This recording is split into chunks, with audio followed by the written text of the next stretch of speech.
Hello guys, welcome to hair care day. അപ്പോൾ ഇന്ന് വന്നിട്ട് ഹെയർ സ്പാ ഡേ ആണ്. അപ്പോൾ റീസെൻ്റ്ലി 1-2 ഫോട്ടോഷൂട്ടൊക്കെ ചെയ്തപ്പോൾ ഹെയർ സ്റ്റൈലിങ്ങിനായിട്ട് ബാക്ക് കോമ്പിങ്ങും ഹെയർ സ്പ്രേ ഒക്കെ യൂസ് ചെയ്തിട്ട് ഹെയർ കൂടി ഫ്രിസി ആൻഡ് ഡ്രൈ ഒക്കെ.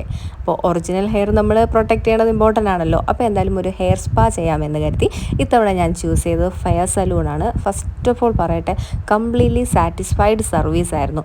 ആംബിയൻസ് വൈസ് ഞെട്ടിച്ച് കളഞ്ഞു എന്ന് തന്നെ പറയാം. ഞാൻ ഇത്രത്തോളം പ്രതീക്ഷിച്ചില്ല. ഒരു ലക്ഷറി സ്റ്റൈൽ തന്നെയാണ്. എന്നാൽ ലക്ഷറി ആണെന്ന് കരുതി ക്യാഷ് വന്നിട്ട് അത്ര ഒരു ഓവർ എക്സ്പെൻസീവ് എന്ന് നമുക്ക് പറയാനും പറ്റത്തില്ല. ഒരു നോർമൽ ഹെയർ സ്പായ്ക്ക് ഉള്ള റേറ്റൊക്കെ തന്നെയാണ്, അഫോർഡബിൾ തന്നെയാണ്.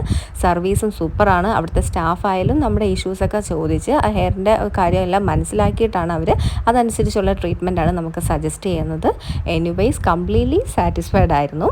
അപ്പോൾ ഇത്രയും നല്ല ആംബിയൻസ് ഉള്ളൊരു സ്ഥലത്ത് വന്നു കഴിഞ്ഞാൽ 1-2 ഫോട്ടോ എടുക്കാതെ പോകാനും തോന്നില്ല. അങ്ങനെ 1-2 ഫോട്ടോസും എടുത്തു, വീഡിയോസും എടുത്തു. അപ്പോൾ ഞാൻ അവിടെ നിന്ന് ഇറങ്ങി. അപ്പോൾ ഇന്ന് ഇത്രയേ ഉള്ളൂ. Tata, bye bye.